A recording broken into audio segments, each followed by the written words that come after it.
Yeah, all right, we're on there. No, it's live. All right. Okay, let me make sure that this is working okay. Let me make sure I have the right link that I've sent to Oh, people. it says live. Yeah, we're live. I don't see any viewers yet, so we're gonna let me promote this a little bit. Yeah, I think I We can should talk be right. amongst ourselves. Yeah, until people find the right link. Yeah. Yeah.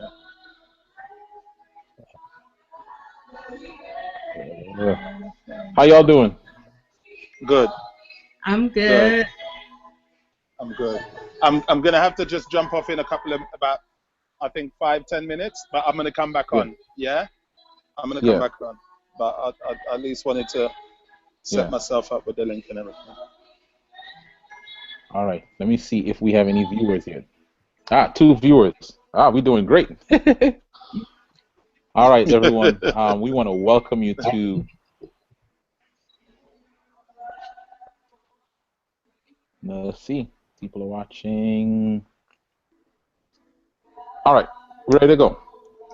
We want to welcome you this evening to our third in a series of discussions that we've had online called Good God for Real. And we've been discussing questions people have about God and questions people have for God. And tonight I have 2 friends of mine. I have Dr. Andrea Trusty King, and also I have Eddie Hippolyte. I'm going to ask them to introduce themselves, just kind of tell us where you live, so you can see a little bit of how far and wide our discussion is tonight. Ladies first. Ladies first. Okay. Well, probably because I'm the closest. I am Andrea King. I am in Riverside, California. We're on the left coast. All right. I am Eddie Hippolyte. I am at Avondale College in Australia, which is which is 2 hours outside Sydney. But I'm in Sydney this morning. Oh wow. I'm in Sydney this morning, and it looks like this. In case anyone's wondering what the weather looks like. So it is actually Wednesday in Sydney, right? It's Wednesday. Yeah, it's Wednesday morning. I love that. I love that. So I'm speaking from the future into the past, and we're discussing in real time. I love that. I love that. All right. Well, just to kind of get y'all started, I know Eddie, you said you're going to jump off in a few minutes and come back on. Yeah. This discussion is actually on a topic that I think people struggle with in grappling with the notion of God more than many others. Is the one that led Charles Darwin into his exploration of evolutionary theory and stuff. So this discussion is talking about how can you justify God according to the Judeo-Christian worldview of a loving God, an all-powerful and an all-knowing God, and yet we look around in our world and we see all the suffering in our world.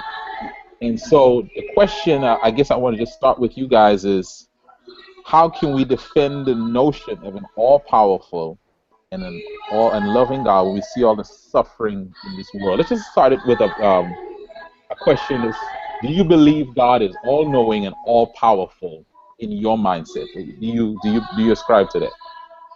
Yeah, I ascribe to the idea that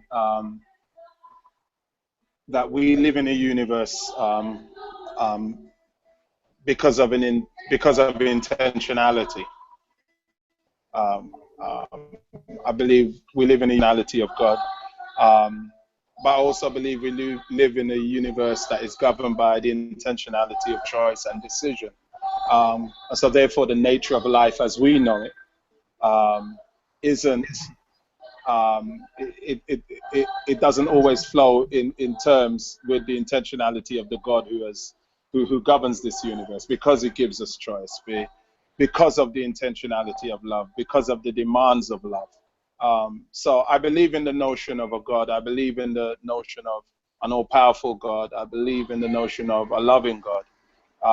But I also believe that something is broken in this universe. I don't necessarily believe it's because of this God. I believe that there is a level at which we ask questions of God that seek to absolve us of responsibility for our behavior. Okay.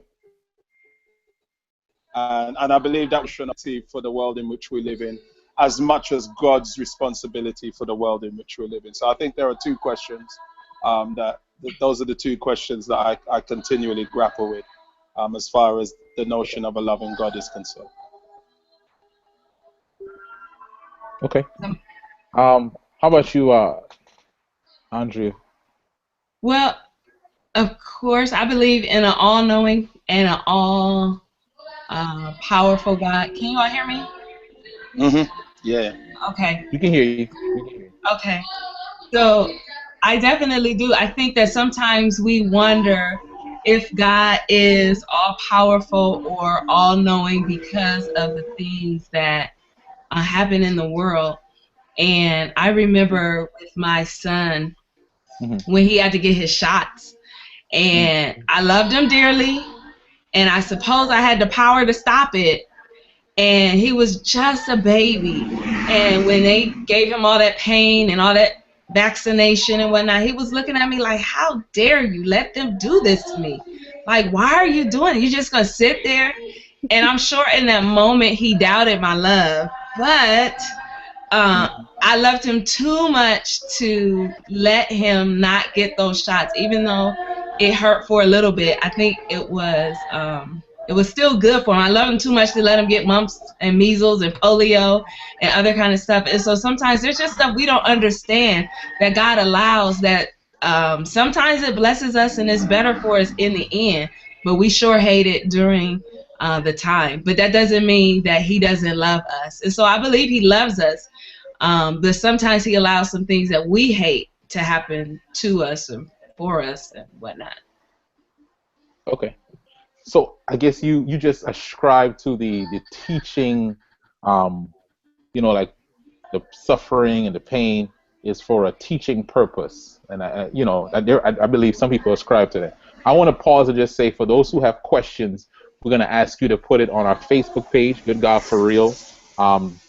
Good God for Real, the Facebook page, or you can go to our Twitter, which is at Good God #4 Real 901. At Good God 4 Real number 901. I guess I want to ask, have each of you ever gone through experiences in your own lives where you felt, okay, you know what, I have a challenge with this whole concept of God and his goodness and those kind of things. Have you ever had that in your own life? This month, or like right. like this month, or just like over my whole period of my life? Or the whole period of your life? I don't actually think that the whole idea of evil is for a learning, for a teaching purpose. I believe that evil has just become the nature of life, and in that we learn. I think we learn as much from the good as we do from the evil. And I believe that we learn as much from the evil as we do from the good. I think that what God has become, the Judeo-Christian idea is that, follows the same pattern as all religion does, that we're created perfect, but something is broken, and something broke in the picture somewhere, and so we follow the same pattern, We just don't believe that God is the reason for the yeah. Okay. Sorry, I said I want to recap that because you broke up just a little bit. Yeah. Within the Judeo-Christian, Judeo-Christian tradition, we believe, as most religions do, all the major religions do, that when this world was created, it was created perfect, but something broke in it. Something became imperfect. And the quest of man is that search for that perfection again. But and within that search of man for that perfection again is the reality that we deal with the break, and the break we call sin. Most of the major religions, they call sin, and whichever way that looks like. I don't believe that God is the author of that, but I believe that God manages it because it's happening in his house. I believe he takes responsibility, but he's not the one who's responsible for it. Okay. And so as a result, Yeah. I believe that sin now is just, it's the nature of our life. It's the nature of this world. And God still, though, has to operate within that. And so therefore we have those really tough questions. Well, if God is a God of love, why does he allow sin? Why does he allow evil? Why doesn't he do something about that? And the Judeo-Christian tradition is telling that story, that God is actually doing something. God has actually done. Yeah, well, let's pause right here, because that is a question people grapple with on a macro level. We're going to deal with it on the macro, and then we're going to come down to the micro. We talk about an all-powerful, all-knowing God and a loving God. And if I can see the effects of evil in this world, God could have seen it beforehand and seen the cumulative effect of evil. Why didn't God? I'm going to pose that to you, Andrea first, and then Eddie. Why didn't God stop it? How do you justify that to people who question what you say about God? If he's all powerful, all knowing, all loving, why doesn't he stop evil that has caused all that we now deal with in our world? Man, why you gotta give me the hard one? To be real honest, I have no idea why God didn't stop it. I'm sure he has several reasons. I think we have reasons that we make up or we think. And so I can't give you a great reason. And Kimon knows this. I have dreaded a little bit talking about this because, like the question you asked, have you experienced suffering? And so a lot of these questions I'm asking and I'm struggling with them myself. And so I'm not completely sure why he didn't stop evil. I have a feeling, or one of the things that I believe is that maybe he wanted to let things play out, because if he did not give us the choice on whether we want to choose good or evil or whatnot and just made us robots, there's like no fun. When you have like the cars that say, or the baby dolls that say, I love you, I love you, I love you. It doesn't, endear your heart, because they're programmed to say that. But when you I've got to jump off. Okay. When you choose. No, sorry, go on. Go ahead. Let me just address this quickly, and then I'll come back to it. I believe that it's got to do with the nature of love and the nature of choice. Love is the most intentional thing that we do. Choice is the most sacred thing that we have. And a person has to be free to do the both. You can't be forced to choose. You know what I mean? You got to choose to love. You got to choose. And even though God knew what we was gonna do, he doesn't allow his foreknowledge to stop us from doing it. Otherwise, we will just not be free moral agents. He can put something in place, but he can't be a loving God and then use his free foreknowledge to stop us from doing what we're doing. It becomes a contradiction. Listen, I'm going to come back.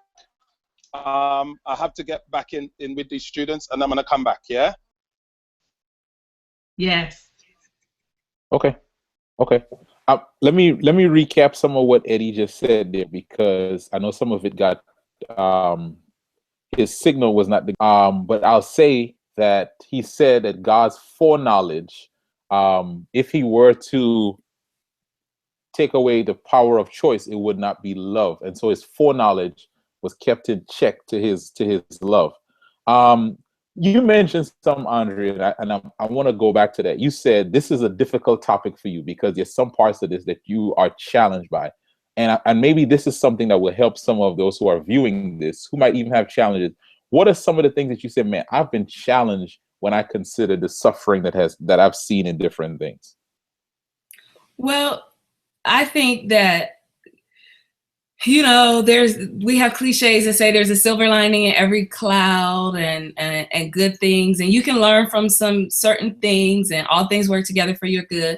But there are some things that are just so senseless and so absolutely disgusting: torture, rape, just some horrible things. And, we say that God won't put more on us than we can bear. And so I've had people, I'm a pastor in San Bernardino, and I had people say, like, Pastor, I think God's calculation is wrong. I cannot bear all of this. And I've seen horrible things. We just recently in San Bernardino had this horrible mass shooting, the worst act of terrorism on U.S. soil since 9/11. And so seeing that, being there with family members and stuff, it's hard. And to think this all-loving, all-knowing God saw this coming, in part, you just wonder, okay, well, what were you doing up there?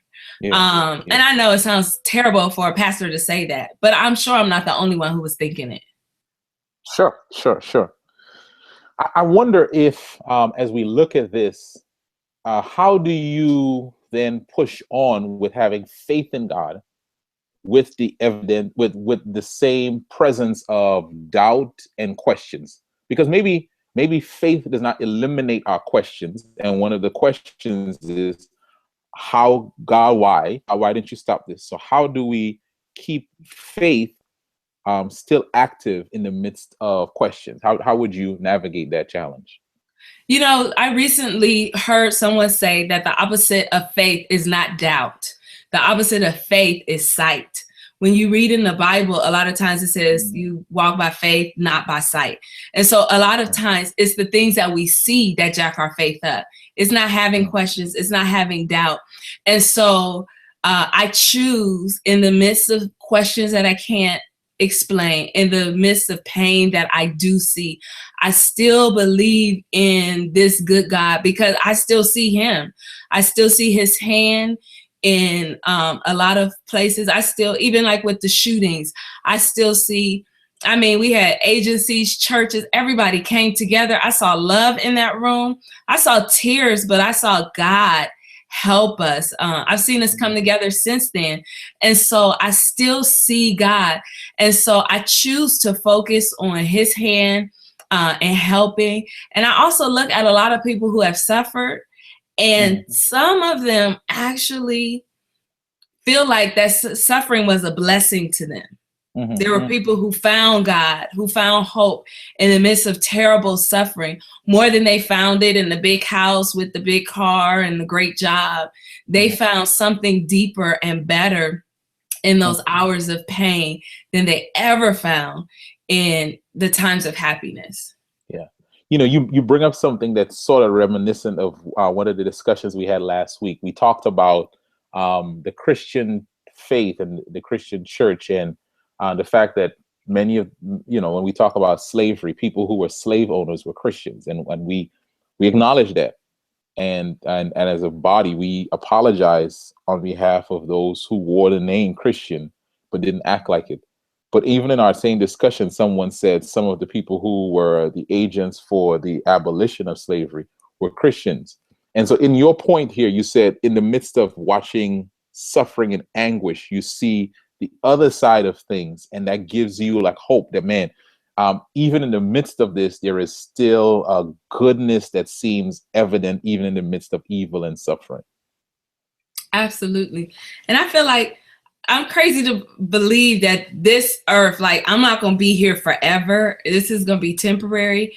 And like in the Bible, in Corinthians, one of the Bible writers, Paul, he says that the stuff we're going through is a light affliction. It's like little compared to the eternal joy. Like, he uses the word joy unspeakable. So there's something way better coming. And when we get there, we're going to be like, oh, heaven was cheap enough. It was nothing compared to the wonderful thing that we've just experienced and get to experience forever.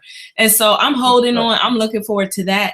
And I'm really excited that this loving God, this all-powerful God, he intervenes even in these whack situations that we go through on earth, so that, you're able to smile and have joy even when other people are falling out, crying, want to blow their brains out, and you still got your mind, you still got your sense, you still pushing on.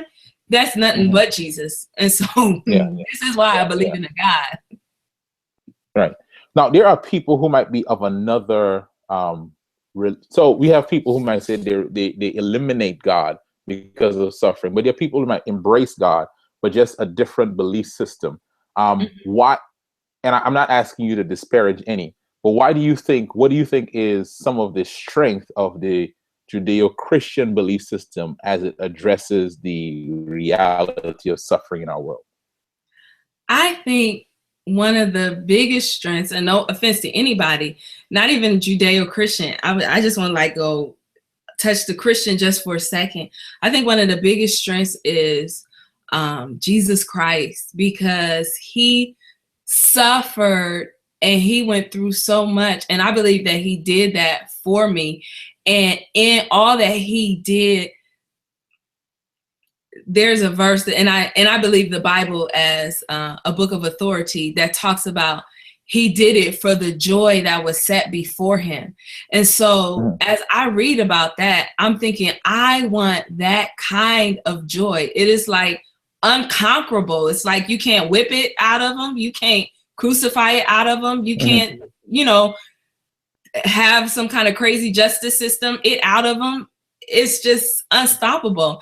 And so that's what attracts me to Christianity. And then I feel like I've experienced that kind of joy. So in a lot of the things that we've experienced, that joy, that indomitable joy is there. And so I appreciate that. And so I think that's one of the things. And I know that it's not just because of joy, but it's because of just love that God, Christ has for us. And so I think that's one of the wonderful things, that Jesus would die. I mean, a lot of other denominations, or not denominations, religions, like the person who is the object is like this great, wonderful person, and we want to get like them. But Jesus is the only one that said, you know what, I'm going to give it all up for you. I'm going to go through all of it so you don't have to. And so that just blows my mind every time I think about it. Yeah. And just to add something to that, as I'm looking at it, and I'm just, again, we're not doing a seesaw where we're raising one above the other. But what we're saying is the Christian view of suffering. God is not God who is detached from suffering. But on the cross, you see a God who becomes the sum of all of our suffering, and he takes it on. In fact, Isaiah says that, he's borne our sorrows and he's carried our griefs. And I guess one of the things that comforts me in my time of not understanding is that we picture a Jesus on the cross who seems to not understand suffering on an emotional level either, because he even asked the question, my God, why have you forsaken me? So, intellectually, we may understand and put reasons behind it, but even Jesus wrestled with it from an experiential perspective. At least that's how I view it. Okay.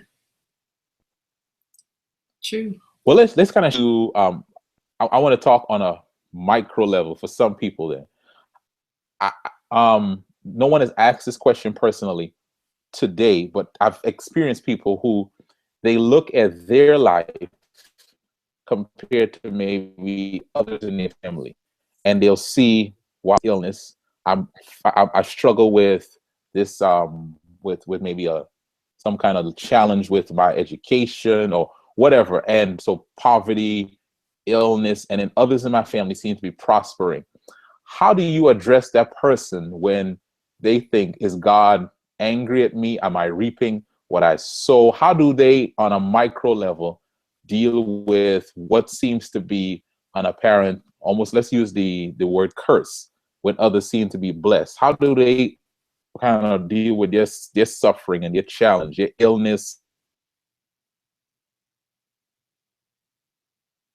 Did I lose you?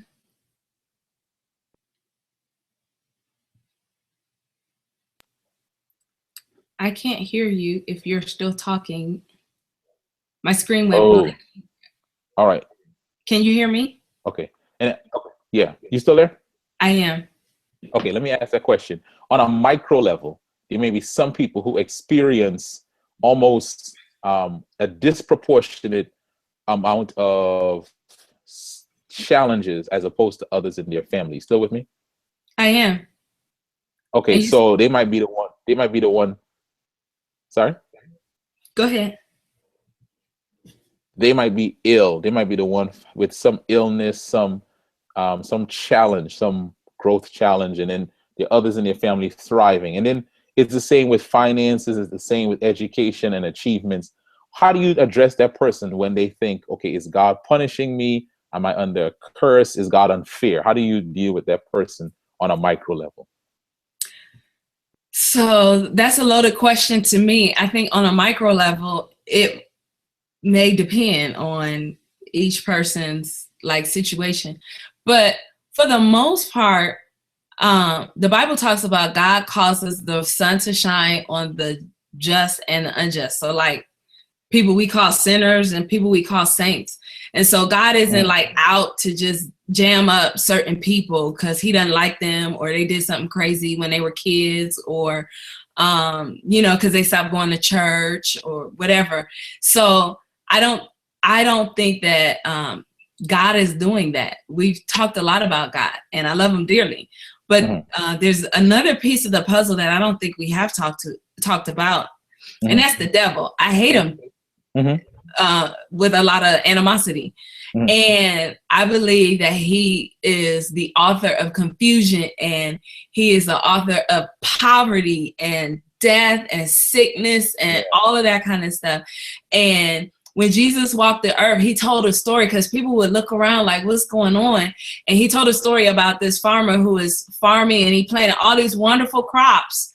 And then when they come out, they look and it's all of these weeds. And they're like, what's going on? I thought we planted good crops. And the farmer was like, an enemy has done this. I think that God planted this beautiful Garden of Eden. He planted this beautiful world. He created it. And he wanted some wonderful things to spring forth. And now we see all this weeds, this death, this poverty, this madness. And we're wondering, what's going on? This good God, I thought you planted good stuff. And I think his word to a lot of us is an enemy has done this. And sometimes, I don't know, like when I was a kid, a little boy would hit you in the back of the head and then run. And so you turn around and look at the person sitting right behind you and you think they hit you and you mad at them, but they weren't the one that did it. An enemy did it, smacked you and then ran on. And you looking at God like, why'd you hit me? And he might be standing there because he promised never to leave you or forsake you. He might be standing there because he's trying to help you out or protect you or whatever. And so sometimes we have misplaced aggression towards God when it is it's his heart to bless us, to help us, to deliver us from poverty and sickness. And, the Bible talks about God wants us to be in health and prosper, even as our soul prospers. The devil wants to steal, kill, and destroy. And so a lot of the things that we see, the enemy is trying to run rampant in our lives. Yeah. In my humble I opinion. appreciate No, I appreciate it. I think you bring up something that makes kind of pulls us together. When we talk about the suffering in our world, it is so easy to keep asking the question at God. God is on the witness stand. God is the one who is on trial. But I think it is extremely important for us to highlight the fact that even though suffering, evil, death, destruction is in our world, God is not the author of it. Right. God is not the one who caused it. God may allow it, but God is not the one who caused it. And I think we have to, in the Christian, we have to not take away the view of an evil power, a super evil power called the devil, whose aim is to steal, kill, and destroy.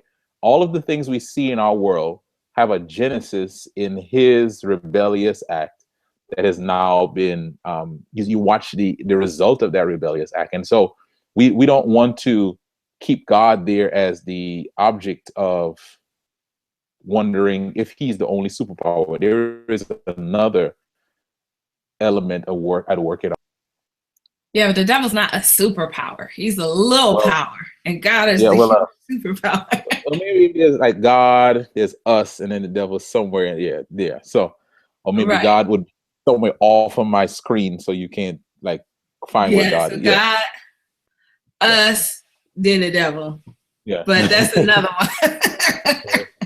That's another. Bring me back for another one. Yeah. What is interesting about that is if you look at the cross, it kind of really points to the fact that the enemy is the one who is behind evil, because God's own son, God himself, is suffering through evil having its way. So God is not the cause of it. As you say, God is the one who we might blame because he's the one that's easy for us to find. But even God himself, you see the results of evil now having its way, and God himself being on the receiving end of that. But you know what I like about God? He takes whatever. Can you hear me? Yeah, I can hear you. He takes whatever bad thing that the devil is trying to jack us up with, and he makes it work out for our good.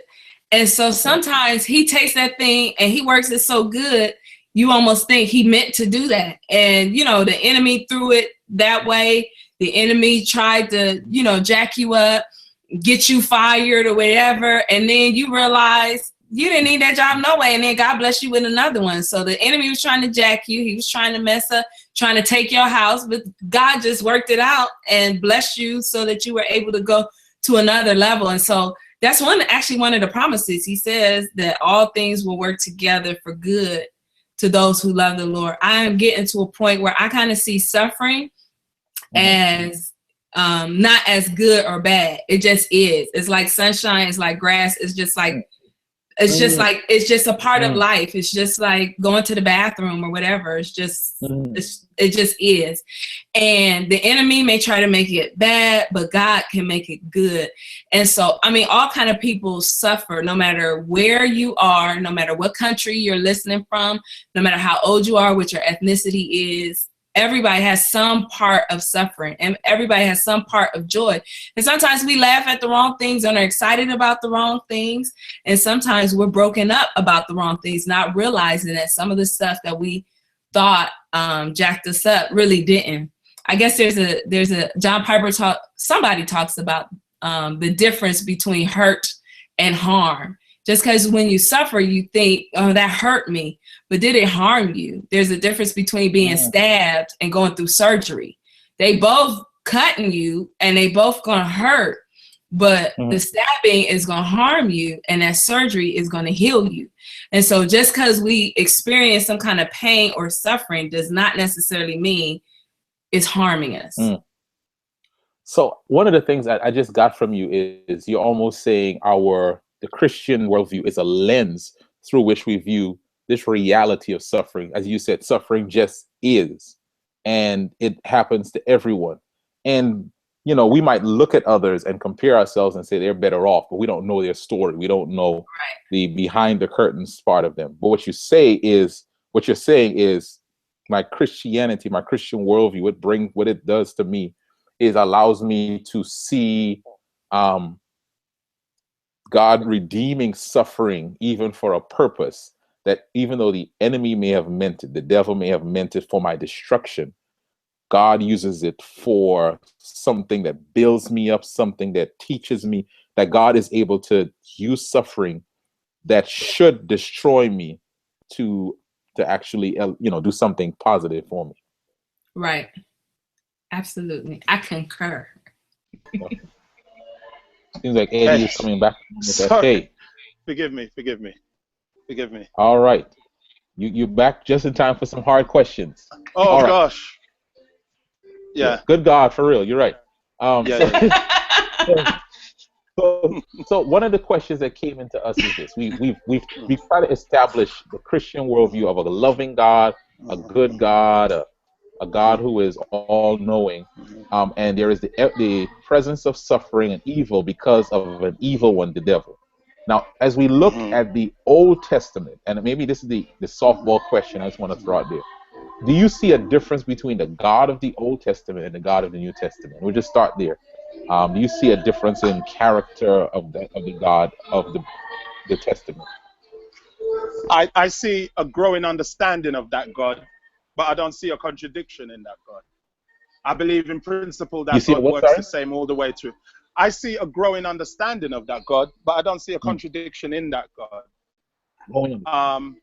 I believe Okay. that God works in principle. He works the same all the way through. I believe in principle he shows himself the same all the way through. But I believe in practice he acts differently in all the way through. Because I mean, he can't say in the Old Testament, I am the Lord thy God. I am a loving God. I deal lovingly. Forgiving the iniquities, etc., etc., etc. And then when you see how he gets Israel to act, you say, well, isn't that a contradiction? I think the thing that we struggle with, a loving God can only trade with the currency of love. But he's trading with the currency of love in the reality of evil. You know what I mean? He's consistently having to trade with the currency of love in the reality of evil. So when we see him acting a certain way, we're like, well, how is that love? You know what I mean? How is that consistent with a God of love? But he has to act and trade with that currency in the reality of evil. He has to trade with that in the reality of evil. I gotta slow down. I gotta say that God is trading with the currency of love in the reality of evil. He's deep. Okay. He's deep. Okay. Yeah. It's because it's the only currency that he has to deal with. You know what I mean? The love talk doesn't start with Jesus. The love talk starts in Deuteronomy. I have loved you with an everlasting love, therefore I draw you with kindness. So he's already talking with that love, but he's having to talk with that love in the reality of evil. He has to talk with that love in the reality of evil. So when you see him acting in certain ways, he's acting in ways that are consistent with the culture in which he finds himself, but are still not consistent with the culture he finds himself in. You know what I mean? So he says to the Jews, an eye for an eye, for instance. Let's use that one, an eye for an eye. So he's saying, I want you to act inconsistent with the culture. The culture, Kimon, God, just use it as a thing. If I kill your son, in the ancient Near East Old Testament, you would kill my wife, my daughter, my brothers, my sisters, their cattle. You would scorch the earth just for the death of your one son. So God is saying to them, no. You're going to act in proportion to the principle, really, of an eye for an eye. You show them more grace than they're showing you. That is the principle. You know what I mean? So God is having to trade with the currency of love in the in the reality of evil. Now, it's easy for us to sit back here with political correctness, you know what I mean, and 21st century ignorance and look back on the Old Testament and just say, well, yeah, that's a contradictory God. But you have to look at the context in which God acts and deal with him from that context. You know what I mean? Because people, God ain't asking the Jews to go and wipe out all nations. You know what I mean? You jump in here? Yeah, I want to come to that question in a little bit. Yeah. I mean, Andrew, you want to tackle that, or you want to say anything different, co-sign it? Sorry, I'm talking so much, Andrea. No. You see a difference between the God of the Old Testament or the God of the New Testament? So the way I see it, the way I think about, like, around Christmas time, where, like, okay, so we have Black Friday where you buy Christmas gifts because they're cheap. And when your kids are trying to get in them gifts, it's like, no, stay out of that closet. Don't go in. Don't even go in my room. Just so there's these restrictions or whatever, and they're like, oh, why is mommy being so mean? And then after Christmas, they get all these gifts, and they're like, oh, wow. And I feel like I was the same mommy at the beginning during Black Friday when I was giving them those restrictions. It was because I loved them so much, and I was preparing something so wonderful that I had to, I just had to back them up. My character hadn't changed, and there were some restrictions and some things that maybe they didn't like, but it's like, if you just hold on, I got something so big. And then I think once Jesus came, it like changed the game, because it opened so many gifts for us that we could not have before the blood of Christ was changed. So that was our Christmas time or whatever, and it just changed the game. And so then it's like, oh, And they're like, "Oh, mommy, you're the best. You gave us this. You gave us that. You gave." I was always the best. Yeah. I always had that heart. You just see it now. Yeah. Right. Yeah. You know, Okay. I think what you see in the Old Testament, because God is trying to do two things. Number one, He's trying to settle a whole bunch of rebellious people in terms of the Israelites. You know what I mean? Mm-hmm. And then He's trying to show who He is through the Israelites to all the nations around. You know what I mean? Then He's having to do it in the context of Israel. He's having to do it in the context of Canaan and the ancient Near East, where it's gods that go to war with gods. It's gods that go to war with gods. You know what I mean? And so that's why Israel is so brutal, and that's why He shows Himself so seemingly brutal, because that's the context of the culture. Yeah, Israel isn't fighting the Canaanites. Yahweh is fighting Baal. You know what I mean? Yeah, and whichever God wins, whichever nation wins, oh, your God is more powerful. You know what I mean? But once the nation is conquered, the idea was, once the nation was conquered and they understood Yahweh to be the all-powerful God, you know what I mean? Because of the way He's conquered the nation, now they understand the behavior of Yahweh, because Yahweh is God, forgiving the iniquities, you know what I mean? Having covenant with us, keeping us in covenant with Himself, you know. And so it's like a whole other picture. But you know, if this is the way He has to introduce Himself, you know, if this is the way He has to introduce Himself to culture, then this is the way He introduces Himself. But once He introduces Himself, or He is introduced, He always reintroduces Himself. You know what I mean? We understand that through slavery. It's like, you know, people act like we didn't know God. You know, they say, oh, well, it's the white man bring us Christianity. We had Christianity in Africa for hundreds of years before Europeans even knew what Christianity was. What they did is they took it, they packaged it, they came and they brutalized us with it. But we already knew that God. We just didn't know Him that way. You know what I mean? And so He reintroduces Himself back to us. You know, and so like, I think what we have in the Old Testament is a growing understanding of who God is. We have a growing understanding. So by the time we come to Jesus, we have the greatest revelation. Because I think what we realize in Jesus, we understand for the very first time. You know, when He says, "A new commandment I give you," He said it on the last night. "A new commandment I give you, love one another." That weren't Torah. What was new is when He said, "As I have loved you." Because for the first time, we had a clear understanding of how God actually loves humanity. Wow. Yeah. I was like, oh my gosh. So the woman with the issue of blood, Jesus with Jairus' daughter, Jesus with the centurion service, Jesus with Matthew. Oh my gosh, that's how God loves humanity. Oh, all right then. You know what I mean? For the first time ever, we have, but that's a growing understanding. But Jesus speaks with the same voice. So in the New Testament, in the Gospel, you know. So I'm just rambling. Forgive me. No. So my goal is always to like kind of crystallize it. So you're saying it's not a difference, and I think both of you say it. It's a growing understanding, and Andre, I'm even hearing you say there are laws to kind of highlight even the joy and the blessing. So it's not a don't here and do here. It's and don't to do. It's a continuation. It's a growth in our understanding. But man, this the reality of we'll probably want to mine down into this a little bit more. Watching the destruction and God telling the nation to destroy other nations and stuff.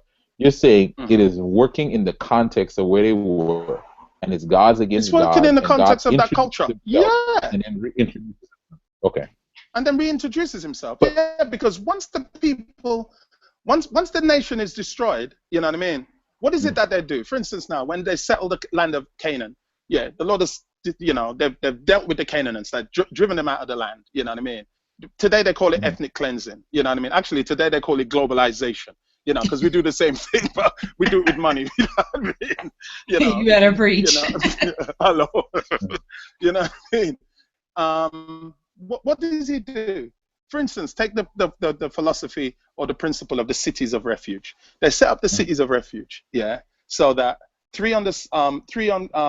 in Canaan, and 3 on the side of the River Jordan, where the aliens are, as it were. You know what I mean? The Gentiles are, and the city of refuge are there, so that if anyone kills somebody accidentally, they can flee to the city of refuge and find help and find mercy, and they can stay in the city of refuge. They go and they present their argument to the priest.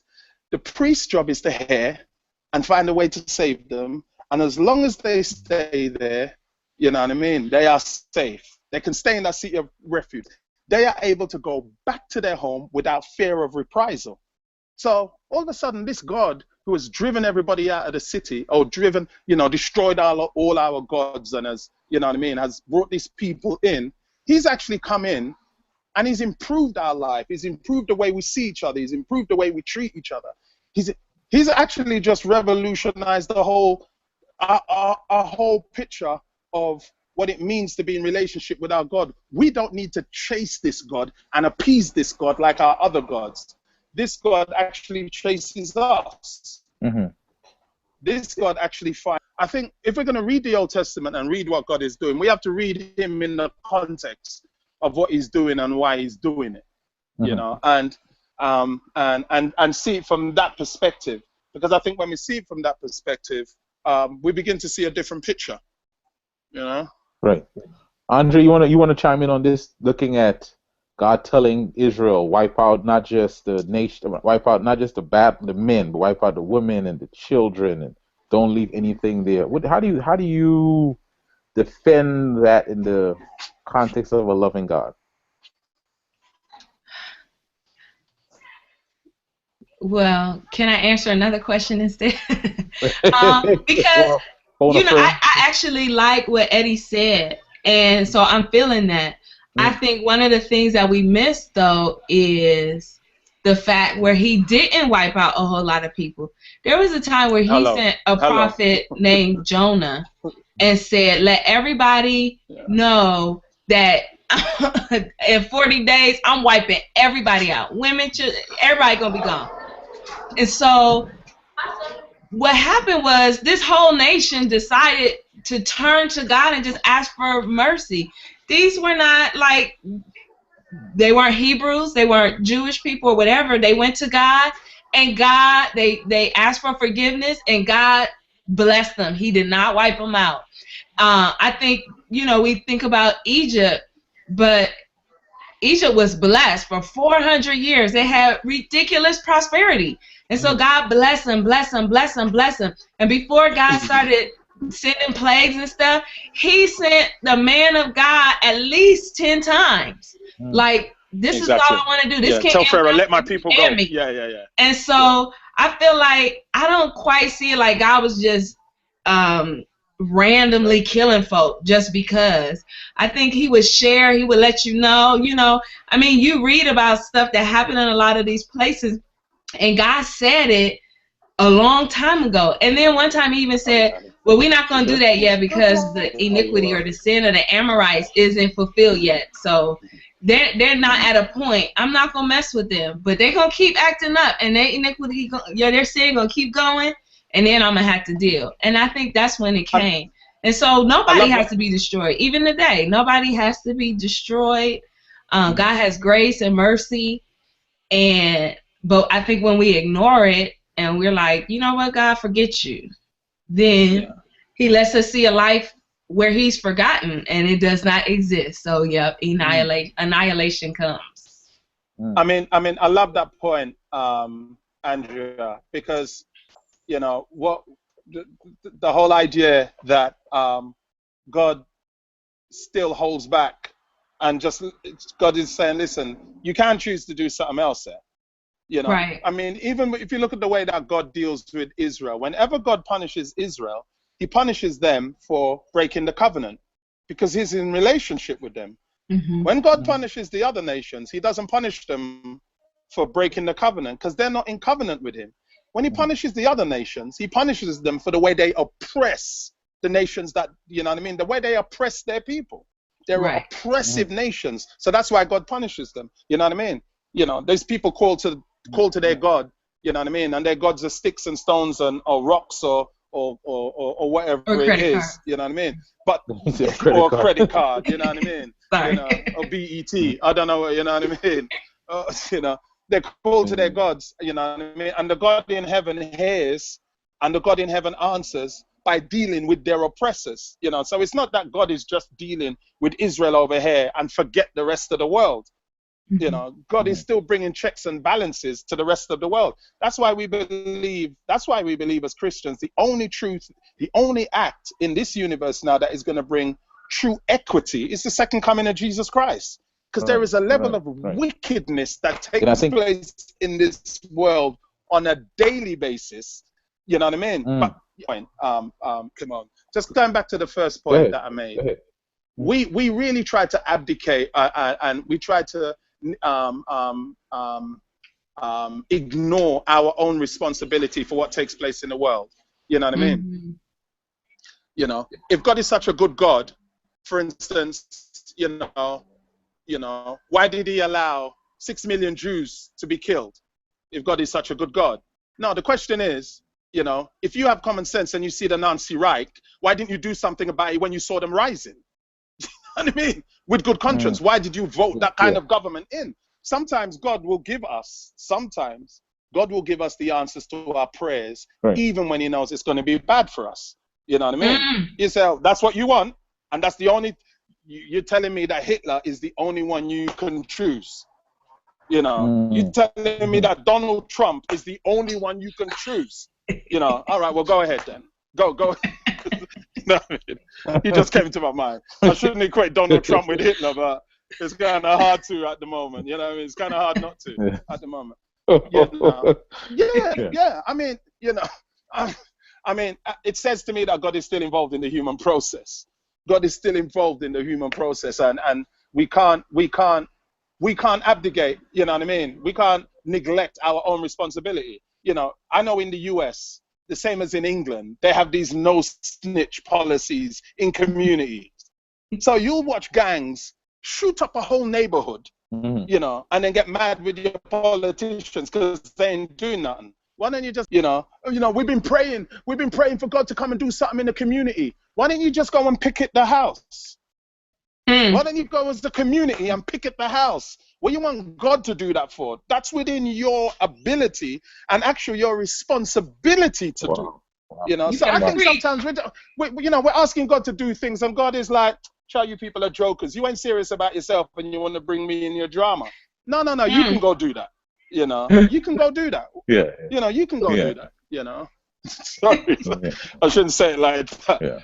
You know, I want you to know that I am a serious pastor. I'm a serious pastor. But no, sometimes I just think that, you know, we're making a mockery of God. You have a response to that, Andre? No, you know, look, I'm getting my wallet out. I feel like I need to send this man an offering. He around there preaching. Come on, play some music in the background, man. Let's make an appeal right now. Man. Let's make an appeal. I know, right? You're killing me, you know, in the last few moments that we have,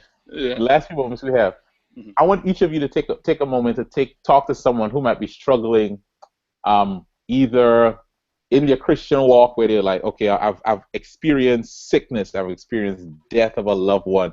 Maybe it's a terminal disease I'm facing. And with that reality, I'm wrestling with my belief in God in the face of what I'm dealing with. Maybe there's that person, and there's a person who wants to consider this Christianity, but the reality of what they face is a hindrance to them. I want you to talk to that person in your last few moments to encourage them. How would you talk to them on this issue of faith and belief in God in the face of what they've faced or what they've been facing? Who's going first? I've been talking too much. You go first, Pastor. I've been talking too much. I talk to a lot of people like this all the time, and there's some people who are very close to me who are struggling with this the same thing of whether they're going to believe in God in light of all of the things that through. And you know what? I love them through it, and I believe that God is loving you through whatever is going on. God, that you have survived. If you're sitting here listening to this, if you can hear us talking, all of the suffering that you experienced, every pain, every tear you've cried, it did not kill you. It allowed. God helped you through. You are still here. You are a testament to God's grace and mercy in your life, and so you are still here. And I would just encourage you to give Him a try, to see more about this God, and to see how He can help you get through a lot of the things that you are going through. Give Him a try, learn more about Him, and be okay with your doubts, and you can still have faith and doubt. Yeah, I like that. Thank you. How about you, Eddie? I think one of the struggles that we have is understanding whether or not we're left alone in our struggle. And the one thing that I've found with the biblical story, the thing that I suppose I love the most about God in the biblical story, is that God is just in this mess with us. Mm-hmm. He's in this mess with us. He's just, as long as we're restless, He's restless. As long as we're not at home, He's not at home. You know, and each way He showed every which way in which He could show Himself to be true, and He showed it by sending His Son. And so it just says to me, that what God is doing, He's consistently and continually reaffirming. He's reaffirming His presence, and I need Him to reaffirm His presence for me in the mess. I need Him to reaffirm His presence in the mess. I need Him to stretch my capacity within the mess. You know, I don't need Him within the good. I'm good. I'm good within the good. I need to know that in the mess, You're still here with me. Yeah. You know what I mean? I need to know when loss comes, You're with me. I need to know when sickness comes, You're with me. I need to know when You tell me no, it's no. You're not going to get the answer that you want. I need to know that You're still with me. And God is consistently and continually doing that. And for me, as long as He can do that, then He shows Himself a credible God. He shows Himself a credible God. And if you're struggling with the idea of God, if you're struggling with the idea of believing in this God, you know, I ask you to look again at Him, and look at Him in the face of Jesus Christ. Yeah. Look at Him in the face of Jesus Christ, and you will see that consistency. You'll see that continual consistency. And you will see that God is being true to as far as the biblical story is concerned. And that's all I've got to say on that. Yeah, you know? No, this is good. Yeah. No, I listen, for those who are watching, I don't think we ever get to a point where emotionally and experientially we grasp suffering and say, okay, I know all of it, and because intellectually we may know, but emotionally we may not. But what we want to present to you here is a God who is a present help in suffering, a God who sticks with us in our suffering, and a God who, as we look in Jesus, suffers the sum of our suffering. And man, the hope that we have is He said He's going to put an end to suffering. So for those of you watching this tonight, we want to invite you to take another look at Jesus. Yes. Take another look at Him as the one who knows, the one who understands, and the one who says, I'm going to put an end to this. I didn't cause it, but I'm going to put an end to this suffering and pain one day. That one, we just want to recommend to you Jesus today. Yes. Yes. Amen. Yeah.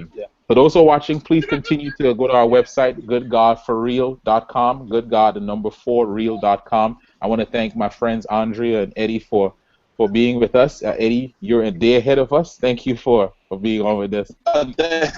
Yeah. I'm glad that we could make it work. Yeah, daylight saving nearly killed us, but He's a reason for hope. He's already in tomorrow, and he's still smiling, so we can make it through till tomorrow too. Oh man, Yeah. you can make it, man. Tomorrow's good. Keep coming, man. Keep coming. Yeah. All right, Yes, y'all. Lord. Thank you both very much. Thank you. All right then. Take care. Blessings. Blessings.